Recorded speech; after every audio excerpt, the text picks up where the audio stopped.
Bonsoir à vous. Nous sommes aujourd'hui le mercredi 3 avril 2024 et il est 23h37. Et vous êtes sur ma chaîne Chronique d'une colère ordinaire.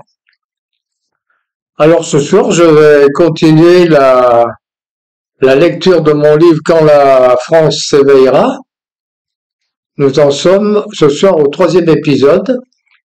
Hier, nous en étions restés à François Reynaud, qui avait fait un discours remarquable à la Maison de la Radio et qui était sorti triomphant, entouré de policiers qui le soutenaient et avec une foule qui l'acclamait.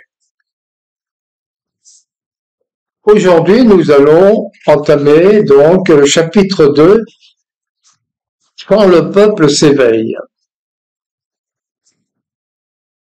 Je ne savais plus quoi faire, comment réagir. C'est Boris qui continue à raconter ce qu'il voit et ce qu'il vit. Comment s'informer ou aller pour essayer de comprendre ce qui se passait. Je connaissais un peu Arino car j'avais incognito à deux reprises au congrès. J'avais assisté incognito à deux reprises au congrès annuel du PRU. Je dis incognito parce que lorsque j'avais lancé l'idée de couvrir cet événement, ma rédaction m'avait vertement remis en place. Ça ne va pas la tête. Il n'est pas question de couvrir le congrès d'un parti d'illuminés qui veulent détruire l'Union européenne. Il faut les ignorer. Il faut tout faire pour les rendre inaudibles, invisibles.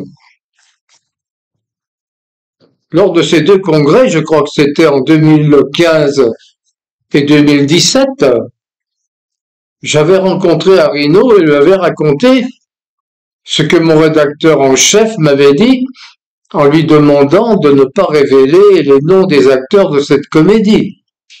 Il avait tenu parole, car il n'avait dévoilé que le principe de la machination.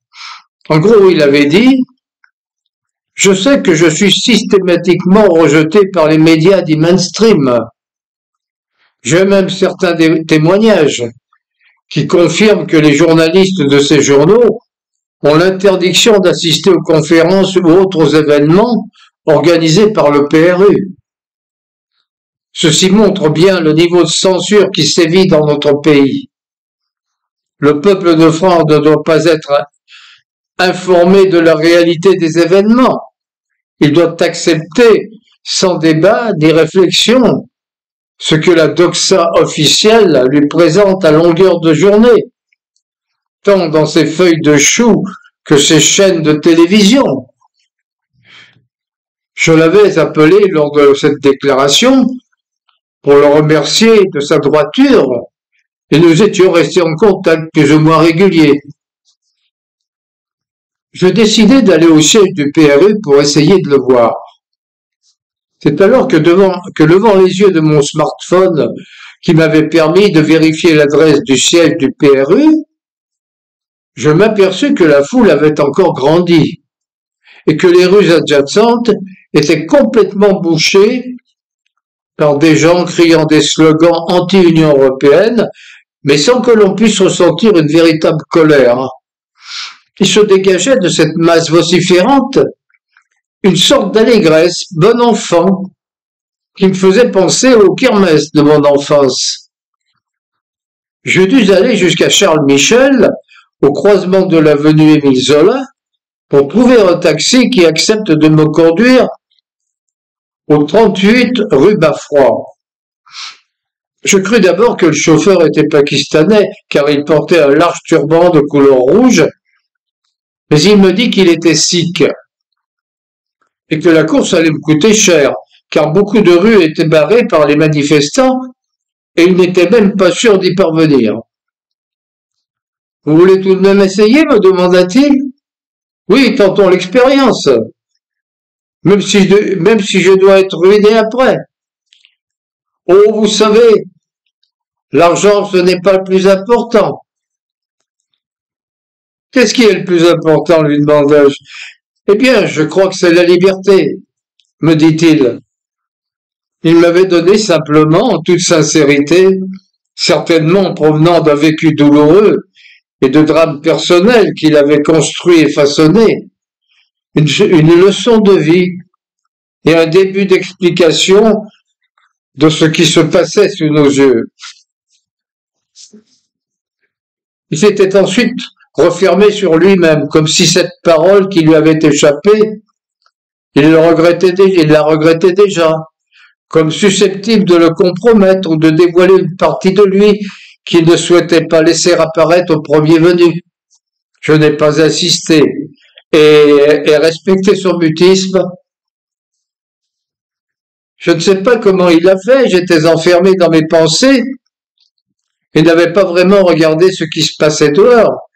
Toujours est-il que nous arrivâmes, me semble-t-il, assez rapidement devant le siège du PRU. Voilà, nous sommes arrivés. Vous ne serez pas ruiné pour autant, vous me devez 75 €. Je le remerciai chaleureusement avec un grand sourire et me dirigeai vers l'entrée du siège du PRU. Beaucoup de monde. Quelques micros surgissaient de la foule, tendus difficilement au-dessus des têtes. Quelques voitures noires aux vitres teintées essayaient de fendre la foule qui devenait de plus en plus compacte.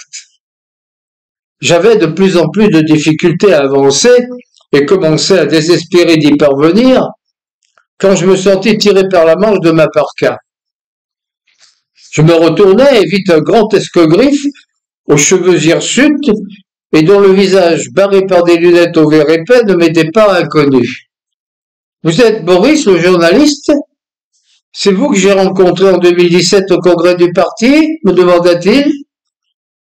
Je me souviens alors de ce jeune homme qui m'avait accueilli et m'avait guidé dans la salle du congrès en m'offrant un siège dans les premières rangées et en m'assurant de son aide si j'avais besoin de quelque chose. « N'hésitez pas à appeler, je suis juste derrière vous, m'avait-il dit. » J'en gardais le souvenir d'un homme affable et compétent, quand il m'avait par la suite, à la fin de la conférence du premier jour, permis de m'entretenir avec François Arinault. « Oui, c'est bien moi. J'essaie d'entrer car je souhaiterais m'entretenir avec M. Arinault si c'est possible. » Je crains malheureusement que ce soit impossible maintenant. Comme vous le voyez, il est assailli par tout le monde. Les médias sont aux aguets, le téléphone n'arrête pas de sonner, et certains députés le harcèlent. Ils doivent avoir peur de perdre leur job et essaient de savoir à quelle sauce ils seront mangés. Venez, je vais vous faire entrer dans le hall d'accueil. Après, il vous faudra patienter et saisir les éventuelles possibilités qui se présenteront. Nous fendîmes la foule, moi derrière lui, le dépassant d'une bonne tête malgré sa grande taille. Nous formions un pack impressionnant et arrivâmes ainsi assez vite à destination. Arrivé près de l'entrée, une sorte de cordon du service d'ordre, me semble-t-il, nous permit de franchir très vite les quelques marches du perron et nous fûmes enfin dans le hall. L'ambiance était guère différente de l'extérieur.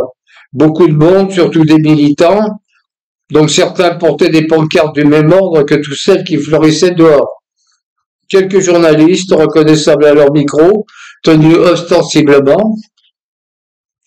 Je m'avançai vers l'escalier qui menait au premier étage et me mis un peu en retrait, sur le côté des premières marches, espérant ainsi, dans l'hypothèse où François Arinault apparaîtrait, que je puisse au moins être vu, sinon lui parler. À peine 10 minutes après mon arrivée, alors que je commençais à envisager un repli stratégique, j'entendis des voix au premier étage et vis apparaître François Arinault qui commençait à descendre lentement en s'entretenant avec Durand à gauche sur sa droite, alors que j'apercevais Florian Phaligot derrière lui.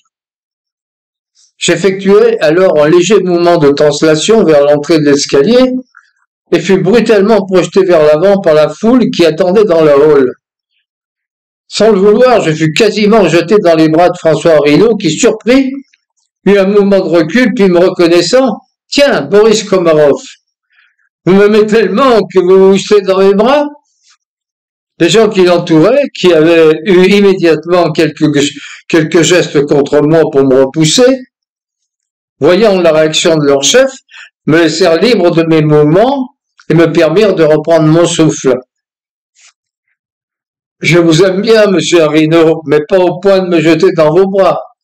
C'est bien involontairement que j'ai été ainsi projeté. Veuillez m'en excuser. Je comprends votre geste, et quand on aime, on ne recule devant rien. Mais trêve de plaisanterie, puisque vous êtes là, venez donc avec moi et mes partenaires. Nous avons une déclaration à faire. En disant cela, il m'entraîna à sa suite, et nous nous retrouvâmes en rien de temps sur le perron. Voilà pour ce troisième épisode. Et merci de m'avoir écouté.